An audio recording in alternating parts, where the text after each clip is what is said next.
si sur Quotidien vous nous trouvez surpuissants, ça nous fait plaisir. Mais oui, je crois qu'on est de plus en plus puissants dans le pays, ça c'est sûr. Vous avez entièrement raison. Moi je pense que de jour en jour, les idées de la droite avancent, que de jour en jour, il y a de plus en plus de Français qui sont plutôt d'accord avec nous qu'avec Quotidien.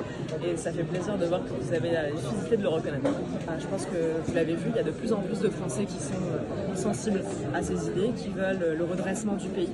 Et je pense que ça se voit et ça se sent aussi ce soir. Il y a des gens qui ont la volonté que les choses changent, qui voient leur pays décliner et qui ne veulent pas se résigner à ça. Comment vous interprétez la présence de tous ces gens qui n'ont pas votre camp, David Lisnard, Aurore Berger, Carl Lely? Pourquoi ils viennent? Ils préparent l'avenir? Je séparais les uns et les autres, je les avais mis tous dans le même sac. Je pense que David Lisnard, typiquement, il est un peu plus proche de votre camp. Je pense qu'il est beaucoup plus proche de nos idées que les autres, que Aurore Berger par exemple, ou Carl Olive. Et pour les autres, je pense que tout le monde a maintenant compris que la présidentielle de 2027 se gagnerait à droite.